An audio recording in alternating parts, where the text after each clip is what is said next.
प्रिय विद्यार्थियों, कक्षा 12 की जीव विज्ञान विषय की ऑनलाइन शिक्षण कक्षा में आपका स्वागत है। विद्यार्थियों, कल हमने कक्षा 12 की जीव विज्ञान विषय की पहली यूनिट जीवों में जनन शुरू की थी। आप लोगों ने कल जनन या प्रजनन क्या है ये पढ़ा, प्रजनन कितने प्रकार का होता है ये पढ़ा। जनन की 3 प्रमुख विधियों में, जो कि वर्धी जनन, अलैंगिक जनन और लैंगिक जनन, 3 विधियों में आपने वर्धी जनन को विस्तार से पढ़ा। तो जैसा कि आपने जाना, प्रजनन या रिप्रोडक्शन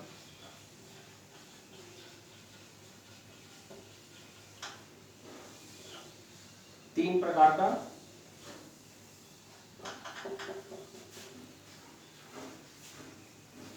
पहला वर्धी या कायिक जनन, दूसरा अलैंगिक,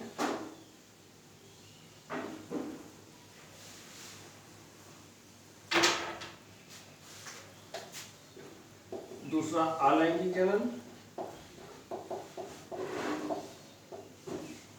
और तीसरा लैंगिक जनन।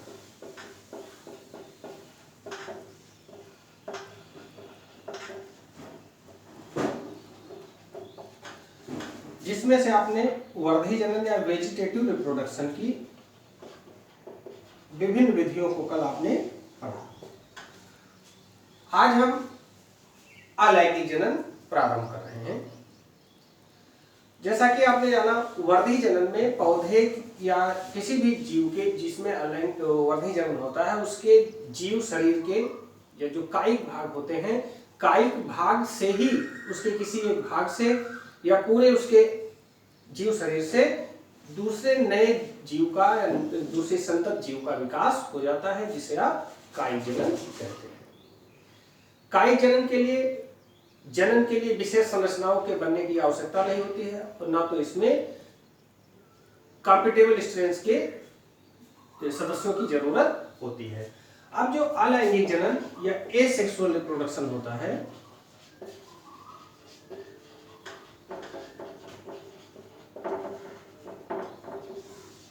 एसेक्सुअल रिप्रोडक्शन लैंगिक कायिक जनन की अपेक्षा विकसित प्रकार का जनन होता है। जैसा कि आपको हमने वर्धी जनन में बताया था, ये सबसे सरल प्रकार का जनन होता है, सबसे कम विकसित प्रकार का जनन होता है। तो अलैंगिक जनन जो है, ये वर्धी जनन की अपेक्षा विकसित प्रकार का जनन होता है। इसमें जनन के लिए जीव में कुछ विशेष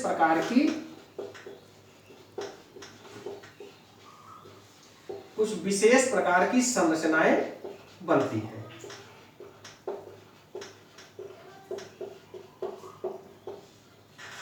वर्धी जनन में क्या था, जनन के लिए विशेष संरचनाएं नहीं बनी, जबकि अलैंगिक जनन में जनन के लिए विशेष संरचनाएं बनती हैं। इन विशेष संरचनाओं के द्वारा नई संतानों की उत्पत्ति या नई संतानों का विकास होता है। तो इस प्रकार हमने देखा, जहां वर्धी जनन में जीवों के कायिक भागों से ही नई संतानों की उत्पत्ति होती है, वहां अलैंगिक जनन में जीव शरीर पर बनने वाली कुछ विशेष संरचनाओं के द्वारा नए जीवों की उत्पत्ति होती है। ये विशेष संरचनाएं अलग अलग जीवों में अलग अलग हो सकती हैं।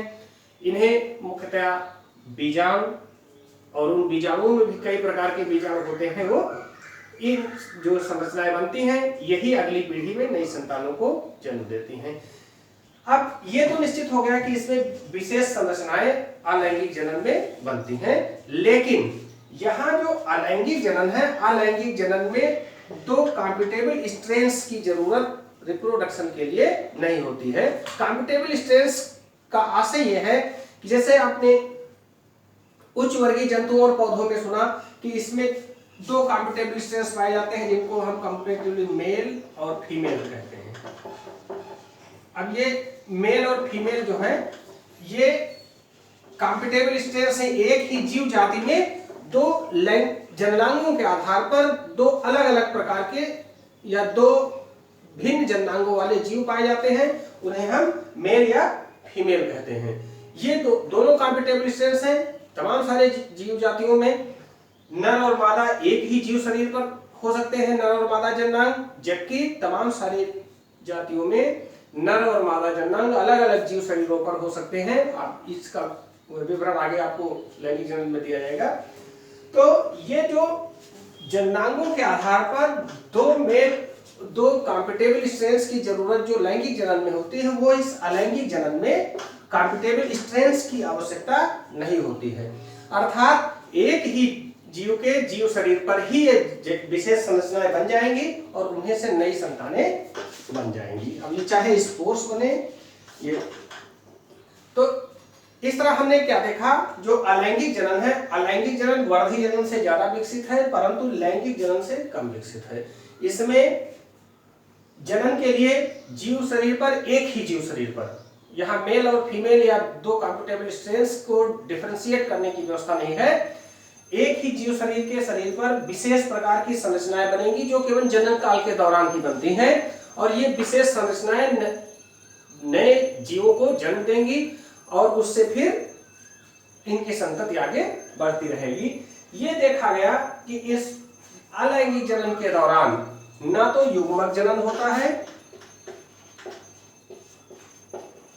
इनमें युग्मक जनन नहीं पाया जाता है। अर्थात इसमें ना युग्मक जनन नहीं होता। जब युग्मक जनन नहीं होता यानी युग्मक नहीं बनते हैं, तो इसमें निषेचन का भी अभाव होता है, यानी इसमें निषेचन भी नहीं पाया जाता है। तो अलैंगिक जनन भले ही विशेष प्रकार की लैंगिक संरचनाओं के कारण होता है, लेकिन इसमें युग्मक जनन और निषेचन की प्रक्रिया नहीं होती है। जब युग्मक जनन, जैसा कि आप जानते हैं, आपने जब अर्धसूत्री विभाजन पढ़ा तो उसमें पढ़ा कि युग्मक जनन के लिए अर्धसूत्री विभाजन की आवश्यकता होती है।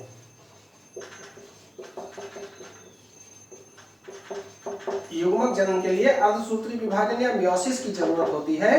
तो यहाँ पर क्योंकि युग्मक जनन ही नहीं होता, इसलिए इन जीवों के शरीर में जो अलैंगिक जनन करने वाले जीव होते हैं, इनमें अर्धसूत्री विभाजन नहीं पाया जाता है। अर्थात अलैंगिक जनन वह जनन होता है जिसमें जनन के लिए जीव शरीर पर कुछ विशेष प्रकार की संरचनाएं बनती हैं, परंतु इनमें दो कॉम्पिटेबल स्ट्रेंस की अर्थात अलग अलग जननांगों की आवश्यकता नहीं होती है। न तो इनमें अर्धसूत्री विभाजन, युग्मक जनन और निषेचन जैसी घटनाएं पाई जाती हैं। तो इस प्रकार से जो अलैंगिक जनन है, अलैंगिक जनन मुख्यतया वर्धी जनन से ज्यादा विकसित होता है, जबकि लैंगिक जनन से कम विकसित होता है। इस प्रकार का जनन मुख्यतया बीजाणुओं में मुख्यतया बीजाणुओं द्वारा होता है। ये अलैंगिक जनन जो कवकों में जनन की मुख्य विधि होती है। कवक, शैवाल, ब्रायोफाइट्स, टेरिडोफाइट्स में ये जनन की मुख्य विधि होती है। इनमें इन्हीं विधियों से मुख्यतः जनन पाया जाता है। अब जनन के लिए इनमें जो विशेष संरचनाएं बनती हैं, इनको आप बीजाणु कह सकते हैं, या कुछ अलग अलग जीवों में इनके विशेष नाम दिए जाते हैं। जैसे यूलोथ्रिक्स एक हरा शैवाल है। यूलोथ्रिक्स में ये जो बीजाणु होते हैं ये चलायमान होते हैं, इनमें फ्लैजेला पाए जाते हैं, चलायमान होते हैं, इसलिए इन्हें चल बीजाणु या जूस्पोर कहा जाता है। जबकि यूलोथ्रिक्स में ही दूसरे प्रकार के भी बीजाणु बनते हैं जो चलायमान नहीं होते हैं, उन्हें एक प्लेनोस्पोर कहा जाता है या अचल बीजाणु कहा जाता है। यानी यूलोथ्रिक्स ऐसा सवाल है जिसमें दोनों प्रकार के बीजाणु बनते हैं, चल बीजाणु और अचल बीजाणु। कुछ पौधों कुछ जैसे नीली हरी शैवाल होती है, इनमें निश्चेष्ट बीजाणु या एकाइनेट्स बनते हैं, इनके द्वारा नए जीवों का जन्म होता है। इसी तरह कुछ ऐसे पौधे होते हैं, कुछ शैवाल होते हैं जिनमें सुप्त बीजाणु बनते हैं, हिप्नोस्पोर, जो सामान्य परिस्थितियों में सुप्त अवस्था में पड़े रहते हैं और जब इनकी अनुकूल परिस्थितियां आती हैं तब ये नए थैलस के रूप में अंकुरित हो जाते हैं। इसके अलावा जो मुख्य ज्यादातर कवकों में जो विधि पाई जाती है अलैंगिक जनन की, उसमें स्पोरेंजियोस्पोर्स बनते हैं। ये स्पोरेंजियोस्पोर्स ये फंगल हाइफी पर इसी का एक किनारा जो है फंगल हाइफी का एपेक्स या शीर्ष भाग जो है फूल जाता है और फूल करके एक क्लब शेप संरचना बना लेता है। इसमें जो इसका जीव द्रव्य होता है वही जीव द्रव्य छोटे छोटे टुकड़ों में इस तरह से बढ़ जाता है और ये कंसंट्रेट हो जाता है, ये इस तरह से। इस संरचना को स्पोरेंजियम कहते हैं, सिंगुलर में स्पोरेंजियम, प्लूरल में स्पोरेंजिया। और इन जो इसके अंदर ये संरचनाएं बनी इन्हें स्पोरेंजियोस्पोर कहा जाता है।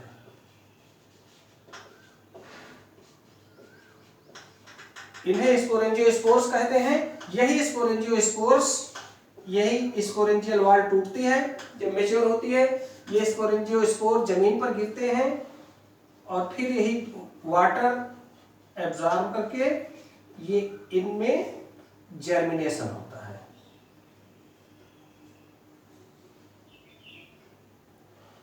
इनकी आउटर वॉल रप्चर हो जाती है और ये जर्मिनेट करके इस तरह से नए फंगस को जन्म देते हैं।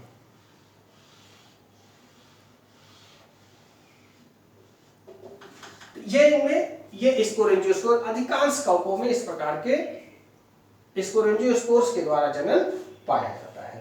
तो आइए हम बीजाणु अलैंगिक जनन की कुछ प्रमुख विधियों को एक एक करके पढ़ते हैं।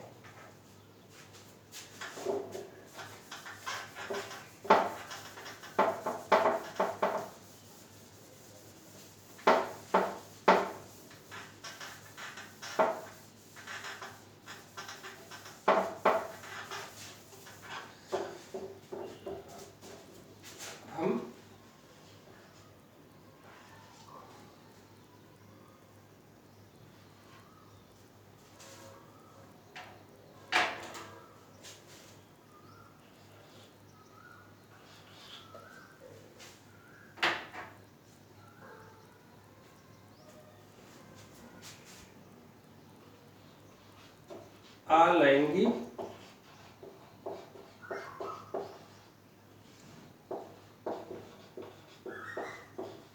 जनन की विधियां।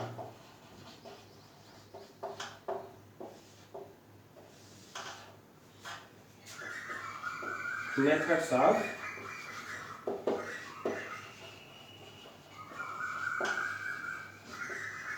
Asexual reproduction. तो पहली विधि इसकी जो है अलैंगिक जनन की वो बीजाणु जनन द्वारा है। पहली विधि इसकी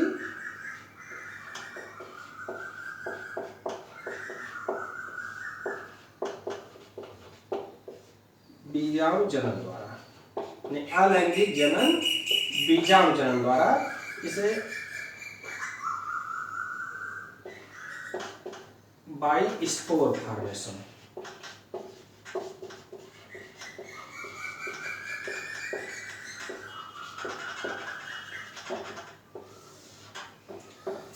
स्पोर फॉर्मेशन के द्वारा या बीजाणु जनन द्वारा अलैंगिक जनन मुख्यतया कवक, कुछ शैवाल, ब्रायोफाइट्स और टेरिडोफाइट्स आदि पौधों में पाया जाता है। इसके अतिरिक्त बीजाणुओं द्वारा कुछ एक कोशिकीय जंतुओं जैसे अमीबा में भी अलैंगिक जनन देखने को मिलता है। इनमें विशेष प्रकार के बीजाणु बनते हैं। कुछ पौधों में उनको अलग नाम दिया जाता है, कुछ पौधों में अलग नाम दिया जाता है। जनन के समय या जब इनकी सोमैटिक वृद्धि हो जाती है, कायिक वृद्धि इनमें हो जाती है, तब इनमें ये विशेष प्रकार के स्पोर्स कुछ विशेष संरचनाओं में बनते हैं। इन संरचनाओं को आप अलैंगिक जननांग कह सकते हैं।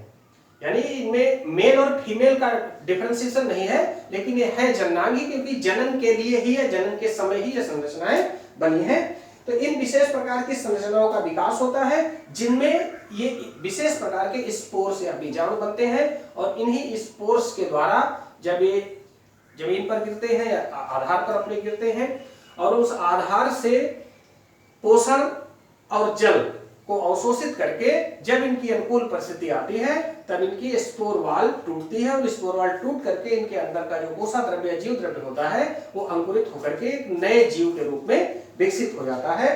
कुछ जीवों में पाए जाने वाले बनने वाले कुछ विशेष प्रकार के बीजाणु हैं, जैसे चल बीजाणु जो चलायमान होते हैं, ये यूरोथ्रिक्स में बनते हैं। कुछ में अचल बीजाणु होते हैं, यूरोथ्रिक्स में भी अचल बीजाणु बनते हैं। इसके अलावा उडोगोनियम और दूसरे कवक हैं जिनमें अचल बीजाणु भी बनते हैं।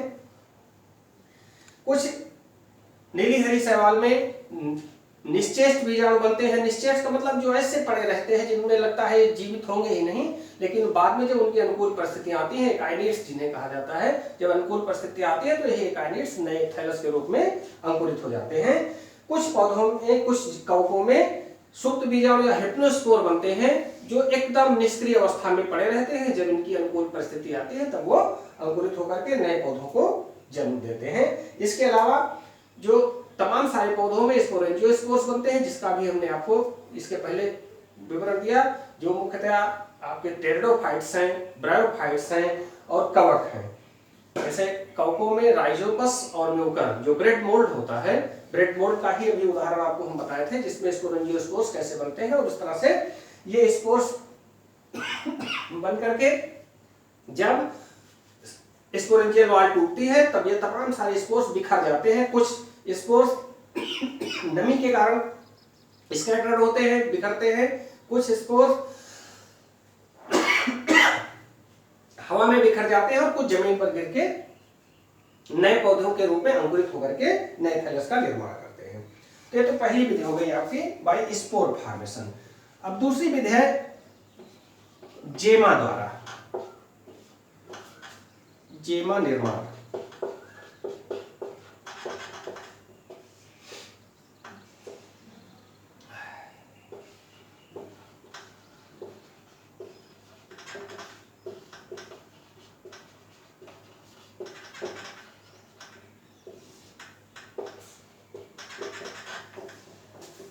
कुछ ब्रायोफाइट्स जैसे मार्केंसिया, एक ब्रायोफाइट है जिसका नाम है मार्केंसिया, ये हेपेटिकॉप्सिडा का मेंबर है। इन जो हेपेटिकॉप्सिडा के जितने मेंबर्स हैं, ब्रायोफाइट्स मेंबर, इनको लीवर वर्ड कहा जाता है। लीवर मीन्स यकृत जो हमारे शरीर में होता है, तो इनकी संरचना उसी तरह फ्लैशी डॉर्सिवेंट्रल होती है, इसलिए इन्हें लीवर वर्ड कहा जाता है। तो जो मार्केंसिया होता है इसका थैलस इस तरह से होता है।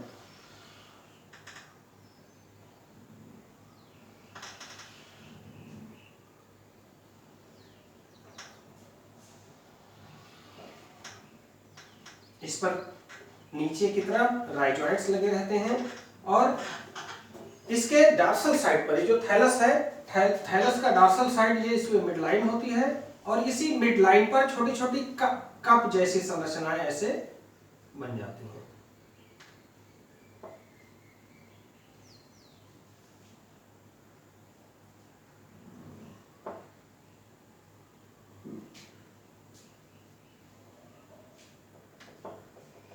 इन कप जैसी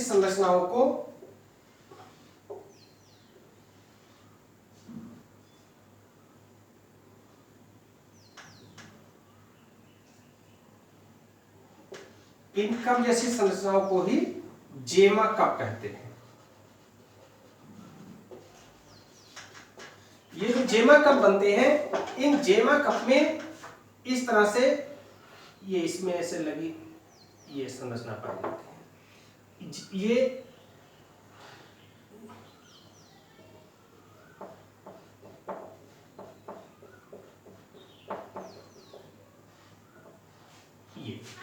इस संरचना को जेमा कहा जाता है। यानी विशेष प्रकार की संरचना बनती है, कोशिकीय संरचना जो इसकी मिडरिप पर डेवलप करती है, इनको ये जिस विशेष संरचना में होती है उन्हें जेमा कप कहा जाता है। अब जब ये परिपक्व होते हैं तो जेमा कप सहित एक टूट करके ऐसे ये जेमा जमीन पर गिरते हैं और उसी आधार से पानी और अन्य पोषक पदार्थों को अवशोषित करके ये नए थैलस के रूप में ये इस तरह से अंकुरित हो जाते हैं। तो ये मार्केंसिया एक लिवरवर्ट है जिसमें जेमा कप के द्वारा अलैंगिक जनन पाया जाता है। तीसरी विधि है इसमें अलैंगिक जनन की प्रोटोनीमा द्वारा।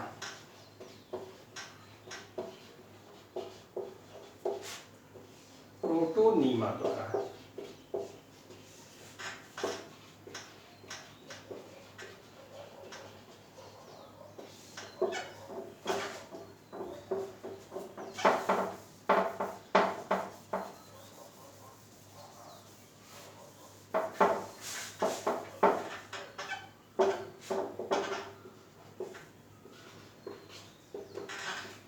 ये प्रोटोनीमा मुख्यतया जो ब्रायोफाइट्स का ही एक समूह है जिनको हम मॉसेस कहते हैं।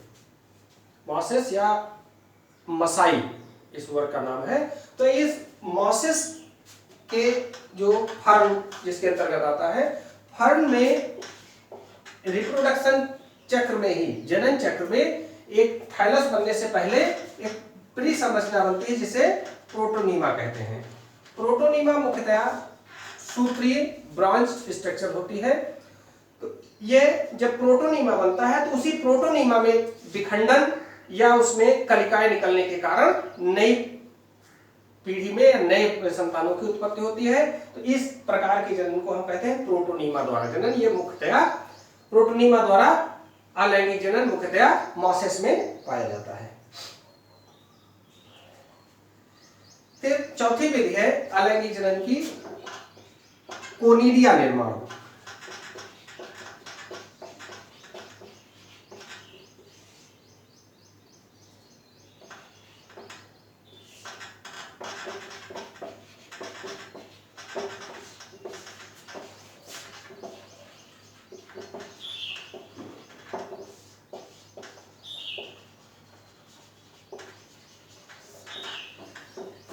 कोनिडिया निर्माण कुछ कवकों में पाया जाता है। जैसे एक कवकों का एक वर्ग है ड्यूट्रोमाइसेटिस या फंजाइन इम्परफेक्टाई जिसे कहा जाता है। इस वर्ग के अधिकांश सदस्य जो है जिनमें कोनिडिया का निर्माण होता है। कोनिडिया गोल या वृत्ताकार सी दीर्घ वृत्ताकार सी या क्लब शेप संरचनाएं होती हैं। ये कोनिडिया कवक जाल के किसी कवक तंतु पर एक्सोजीनियसली बाउंड होती हैं। जैसे कि इसके पहले आपने उसमें म्यूकर में देखा, म्यूकर में स्पोरेंजियोस्पोर्स जो बनते हैं, ये स्पोरेंजियोस्पोर्स उसके अंदर इंडोजीनियसली बाउंड होते हैं, यानी उसके अंतःकरण से विकसित होते हैं। जबकि जो कोनिडिया है ये एक्सोजीनियसली विकसित होते हैं, बाहर से विकसित होते हैं।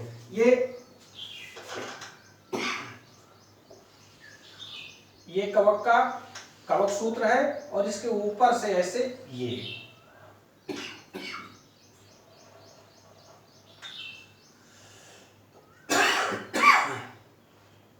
विकसित हो गई, ये विकसित हो गई, ये इसको कोनिडियोफोर कहा जाता है। जिस पर कवक के उस सूत्र को जिस पर कोनिडिया विकसित होते हैं उसे कोनिडियोफोर कहते हैं। ये कोनिडिया विकसित हुई, सिंगुलर में कोनिडियम कहते हैं, प्लूरल में कोनिडिया। ये कोनिडिया विकसित हुई इसमें। यही कोनिडिया अब जमीन पर या जिस आधार पर उगा है उस आधार पर गिरते हैं और वहां ये अनुकूल परिस्थिति पा करके फिर से नए फंगस में, नए कवक तंतु में विकसित हो जाते हैं। इस प्रकार से कोनिडिया द्वारा जनन मुख्यतः जैसे कोलेटोट्राइकम फल्केटम है और सर्कोस्पोरा है जो मूंगफली में रोग उत्पन्न करता है, टिक्का डिजीज। तो ये फंजाई इम्परफेक्टाई में, अधिकांश फंजाई इम्परफेक्टाई में इस तरह से कोनिडिया द्वारा जनन होता है। वास्तव में कोनिडिया और स्पोरेंजियोस्पोर दोनों में अंतर बस इतना है उनके ओरिजिन का। Conidia are borne exogenously on conidiophores, whereas sporangiospours are born endogenously inside the sporangiophore। बस दोनों में इतना अंतर है। वही स्पोरेंजियोफोर ग्रो करके एक्सटेंड करके फिर वो स्पोरेंजिया है स्पोरेंजियम का निर्माण कर लेता है। फिर पांचवी विधि जेम्यूल फॉर्मेशन द्वारा।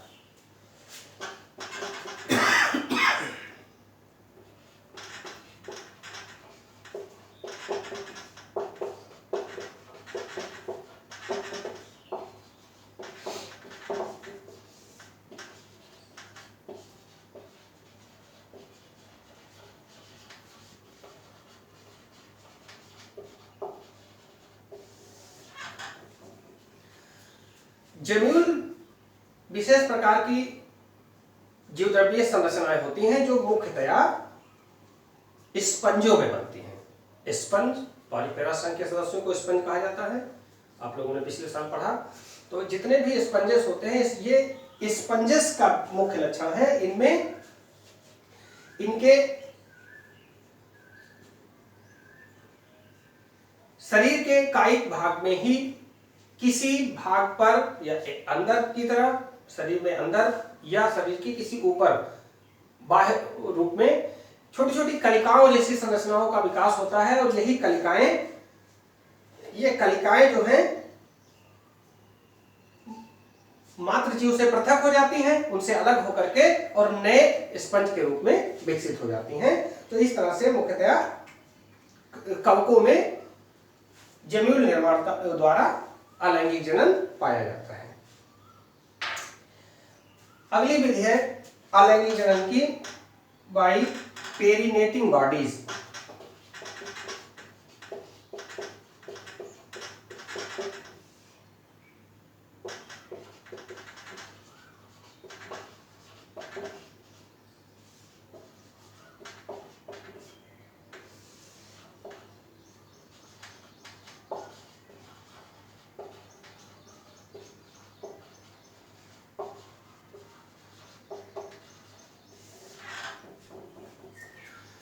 इस प्रकार से पेरिनेटिंग बॉडीज, पहली जानिए क्या है। पेरिनेटिंग बॉडीज वे विशेष संरचनाएं होती हैं जो उन पौधों या उन जंतुओं में बनती हैं जो प्रायः ऐसे वातावरण में रहते हैं जिनमें साल में वातावरणीय परिवर्तन होता रहता है। वातावरणीय परिवर्तन इस तरह से होता है कि उनका पूरा मौसम ही बदल जाता है। जैसे किसी तालाब में रहने वाले वे सारे जीव जो कुछ समय बाद जब तालाब सूख जाए तो सूखी मिट्टी और उसके बाद बारिश आने पर फिर उसमें पानी हो जाए, तो क्या हुआ, उस तालाब में रहने वाले जीवों में ऐसी व्यवस्था होगी या ऐसी समस्या आएगी उनके सामने, क्योंकि वो जलीय वातावरण में रह रहे थे, फिर उसमें जब जल सूख गया तो अब वो अपने जीवन को कैसे बचाए, ये उनके सामने बहुत बड़ी समस्या होती है।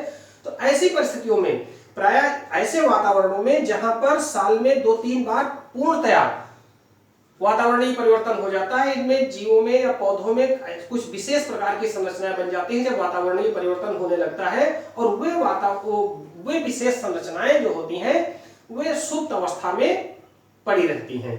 फिर जब वापस वही मौसम जिस वातावरण में वो रह रहे हो, चाहे सूखे में रह रहे हो चाहे पानी में रह रहे हो, जब फिर से घूम करके वो परिस्थिति आती है तो वही जो संरचनाएं बनी हुई थी, जो पहले जब वो वातावरण चेंज हो रहा था जब बनी थी, वही संरचनाएं फिर से सक्रिय होकर के नए पौधे को जन्म देती हैं। इन विशेष संरचनाओं को हम पेरिनेटिंग बॉडीज कहते हैं।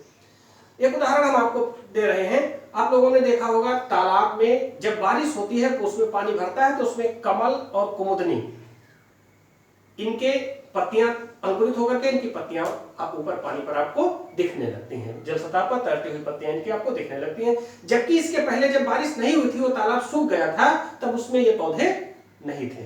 तो ये पौधे कहां से आए? तुरंत ही बारिश हुई 2-4-10 दिनों में, ये कहां से आ गए? इस चीज को आप समझिए। क्या होता है, कुमुदनी जलीय पौधा है। कुमुदनी जलीय पौधा है, जब तक जल पर्याप्त रहता है ये अपना वृद्धि और विकास करता है, लेकिन जब तालाब में पानी खत्म होने को होता है उस समय ये अपना संचित भोजन कार्म के रूप में स्टोर कर लेता है। कार्म जहां से इसकी पेटियोल्स निकलती हैं वो कार्म होता है, उस कार्म में भोजन को संचित कर लेता है और वो कार्म जमीन के नीचे कीचड़ या मड में धंसा पड़ा रहता है। फिर वो जमीन के नीचे थोड़ा और नीचे गहराई में चला जाता है जहां से उसको थोड़ी नमी मिलती रहे, और वो ऐसी पेरिनेटिंग बॉडी बन जाती है, वो ऐसी संरचना बन जाती है जो सूखे से रेजिस्टेंट है और दूसरे हानिकारक रसायनों से, जो मिट्टी में हानिकारक रसायन है और दूसरे जंतु है जो उनको खा लेते हैं, उनसे रेजिस्टेंट हो जाती है और जमीन के नीचे या मड में धंसी पड़ी रहती है। इस जो कार्म इसका जो हो गया, जो भोजन को स्टोरेज करके जो कार्म बना, इस कार्म को ही अब इसकी पेरिनेटिंग बॉडी कहते हैं। और यही पेरिनेटिंग बॉडी पड़ी रहेगी जमीन में। जब दोबारा बरसात होगी, बरसात के कारण जैसे पानी उसमें भरेगा, बस पानी अवशोषित करके यही पेरिनेटिंग बॉडी या कार्म उसका जो है वो अंकुरित हो जाता है, जिससे नई पत्तियां निकल आती हैं। कमल में भी इसी तरह होता है और पौधे में भी इसी तरह तमाम सारे जीवों में यह व्यवस्था होती है। जो विपरीत परिस्थितियों वाले, जो विपरीत नेचर के वातावरण में, जैसा नेचर है कि वो ऐसा चेंज हो जाएगा, पहले वहां सूखा वातावरण था फिर बारिश हो गई, तो सूखे से बचाने के लिए पौधों में इस तरह से या जंतुओं में तमाम प्रकार की पेरिनेटिंग बॉडीज बनती हैं। इसी तरह जब जलीय वातावरण में रहने वाले जंतुओं या पौधों में जब वहां सूखा पड़ने लगता है तब इस प्रकार की पेरिनेटिंग बॉडीज बनती हैं। तमाम सारी पेरिनेटिंग बॉडीज का यूज आपने अपने समुद्री पौधों में देखा होगा। जैसे आलू का कंद, ये भी एक पेरिनेटिंग बॉडी के रूप में ही है। कार्म, अदरक का, हल्दी का, ये जो कार्म है ये भी पेरिनेटिंग बॉडीज के रूप में ही अपना जीवन बचाते हैं। अगर इनमें उस समय ये पेरिनेटिंग बॉडी नहीं बनी होती तो क्या होता, सूखा पड़ गया था, इनका जीवन वहीं पर खत्म हो जाता। लेकिन जितने समय इनकी विपरीत परिस्थिति रही उस समय ये अपना जीवन इस पेरिनेटिंग बॉडी के रूप में बचाए रखते हैं, और जब इनकी अनुकूल परिस्थिति आती है यही पेरिनेटिंग बॉडीज अंकुरित होकर के नए पौधे को जन्म देते हैं। अलग अलग जीवों में ये पेरिनेटिंग बॉडीज को हम अलग अलग नामों से जान सकते हैं। जैसे हमने आपको कमल और कुमुदनी में कार्म बताया, अदरक और उसमें एक कार्म है, शकरकंद में जड़ होती है, तो ये सब पेरिनेटिंग बॉडीज है। इसी तरह कुछ छोटे जीवों में, जीवाणुओं में अंतःबीजाणु बन जाते हैं। जो जीवाणु या बैक्टीरिया जो एक समूह होता है, इनके कुछ जातियों में अंतःबीजाणु बन जाते हैं। जब इनकी प्रतिकूल परिस्थिति आती है तब ये अंतःबीजाणु बना लेते हैं। ये अंतःबीजाणु विभिन्न प्रकार के हानिकारक रसायनों के प्रति, सूखे के प्रति, जल के प्रति और जो एंटीबायोटिक्स दी जाती हैं, इन एंटीबायोटिक्स के प्रति ये रेजिस्टेंट होता है और ये अपने आप को इन सभी विपरीत परिस्थितियों से बचाए रखता है। इसके अंदर जीवद्रव्य संरक्षित रहता है और जब इनकी अनुकूल परिस्थिति मिलती है फिर से अंकुरित होकर के नए जीवाणु को जन्म देती है। यूग्लिना और यूग्लिना जो एक कोशिकीय प्रोटोजोआ जंतु है, जिसको जंतु और पौधों के बीच की संयोजक कड़ी कहा जाता है, इसमें एक विशेष संरचना बनती है जो पेरिनेटिंग बॉडी के रूप में जिसे पामेला स्टेज कहते हैं। जब ये भी सामान्यतः जल में रहता है, परंतु जब उस तालाब का जल सूखने लगता है, जिसमें होता है वाटर कंटेनर में, जब उसका जल सूखने लगता है तो ये अपने चारों तरफ कई सारे यूग्लिना इकट्ठे होकर के अपने चारों तरफ म्यूकस की एक लेयर बना लेते हैं और उसी में धंसे पड़े रहते हैं। म्यूकस के लेयर बन जाने के कारण ये सूखने से बच जाते हैं और फिर जब इनकी अनुकूल परिस्थिति आती है तब जाकर के फिर से पामेला स्टेज को त्यागते हैं और एक्टिव फेज में आ जाते हैं। प्रायः पेरिनेटिंग बॉडीज जो बनती हैं, जितनी भी जीवों में या जंतुओं में, पौधों में पेरिनेटिंग बॉडीज जो बनती हैं, ये पेरिनेटिंग बॉडीज सुप्त अवस्था में पाई जाती हैं। सुप्त अवस्था में होने के कारण इनकी उपापचयी दर इतनी कम होती है जिसके कारण की श्वसन दर और सारी जैविक क्रियाएं बहुत धीमी गति से चलती रहती हैं। बस ये केवल उस प्रतिकूल परिस्थिति के दौरान, पूरी प्रतिकूल परिस्थिति के दौरान केवल अपना जीवन बचाए रखती हैं और वृद्धि और विकास उस समय तक नहीं करती हैं। तो इस तरह हमने आपको अलैंगिक जनन की विभिन्न विधियों के बारे में बताया। इस तरह से हम देखते हैं कि प्रकृति में तमाम सारे जीव होते हैं जो अलैंगिक विधि से जनन करते हैं। सब फिर एक बार हम आपको रिवाइज करा रहे हैं। अलैंगिक जनन क्या है? जनन की वह विधि जिसमें जनन के लिए विशेष संरचनाएं तो बनती हैं, लेकिन इनमें कंफर्टेबल स्ट्रेस या नर और मादा जननांगों की आवश्यकता नहीं होती है।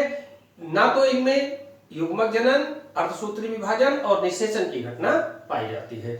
यह जनन वर्धी जनन की अपेक्षा विकसित जनन होता है, परंतु लैंगिक जनन की अपेक्षा कम विकसित जनन होता है। अलैंगिक जनन मुख्यतया निम्नलिखित विधियों के द्वारा होता है। बीजाणु जनन द्वारा, यह